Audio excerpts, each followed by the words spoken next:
So this year I'm working again with an artist out of London, and we're building a 25-foot tall queen cobra metal sculpture.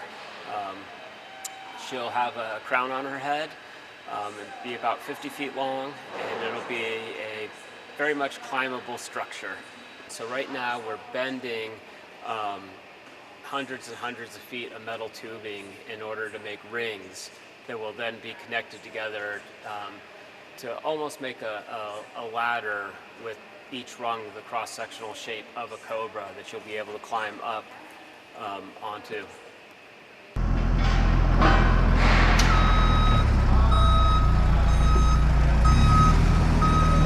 So since you were here last, we've got the fixture together where we're putting the rings in place where they need to be and making the vertical sections that will connect all those rings together. And this is for the head section, and it's being built on its back right now.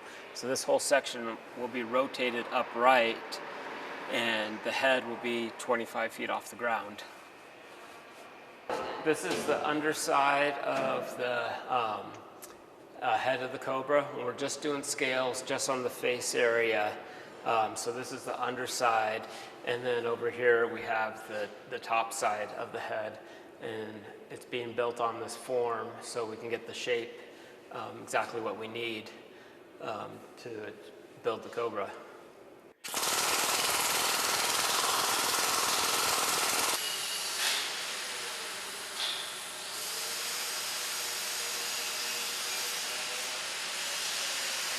So today we're finishing getting the laterals for the tail in place. So all of these that continue down, they continue out throughout the whole body. So we're getting them bent and fitted. And once they're fitted, they'll get welded and do some polishing, and they'll be slowly getting off to paint. So right now we're just getting these laterals set up to where they need to be. And when we finally got a good fit, Andy or one of the other guys will come in and start tack welding to get them in place, and we'll keep going. You can see we've got the rest of the coil to start doing there. We've got 2 more of these runs, so there's 4 of these in total, and that's the goal. The head's already come off, and then the hood, the second piece that was up there, so that's already over at paint right now. I think there's going to be about 9 truckloads in total that this will break down into. Oh, I would say, Andy's here 14 to 18 hours a day at this point. That's just how it goes at the very end. Then I usually come in here just before or after work and give him a hand in the afternoons and evenings. But him and Ski are definitely here, more than they are at their house.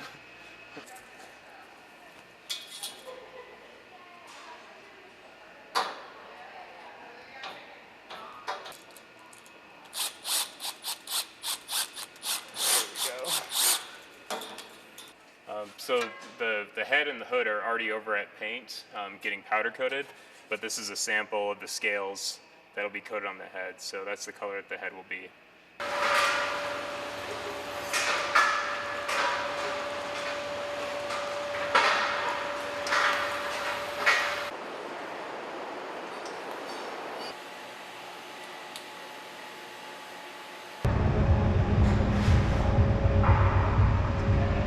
I have no idea how many hours I've put in so far. There was a number of delays, and so at this point I'm doing 14 plus hour days. Today's Friday. We'll be leaving a week from Monday. So Monday the 21st we'll start transporting. It'll probably be about 8 or 9 truckloads of this, just on flatbed trailers, some that we're towing ourselves.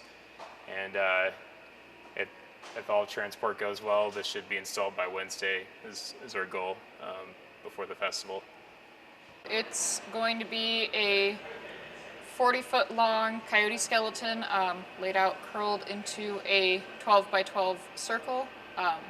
So she'll be 12 times life size. And the idea is that she's kind of an oracle sort of spirit.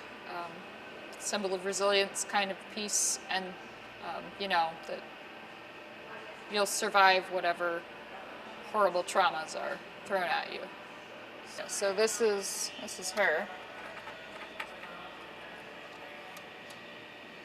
Have represented myself in some kind of animal or other non-human form my whole life, pretty much. So she would have been a coyote no matter what the theme was. That's just the kind of art that I make and the subjects that I use. We are working on finishing up what we have in progress. We're definitely going to get the skull done, and part of a rib cage and part of a tail, some spine, some of her lanterns, you know. We're just kind of finishing whatever we've started. Yes, I have a crew helping me. So that's always good. I mean, this is obviously way too large of a project for me to be doing it by myself. So, yeah, I think actually, since we have them, if they fit right, I think those might look more proportionate if we use these on the short ribs. So I got pulled in about a couple months ago. Ray had this concept for this coyote out on playa, sleeping in a circle, but kind of needed the help of fabricators to bring this to reality. And so they had reached out to Andy. Andy introduced them to me, and I got pulled in to design and build the skull with the help of Steve and John and Shelby and a whole, tribe of misfits. Insanity is really fun if you have the right obsession, and this project has been a lot of obsession. Just with the wanting to push it as far as I could, from hours and hours in SolidWorks, making sure to design the hinge, to design the platform, doing all the calculations for the springs. So we have T-minus way too few hours until we got to be packed up and ready to go. So obviously there's a deadline that's fast approaching, and it's very stressful.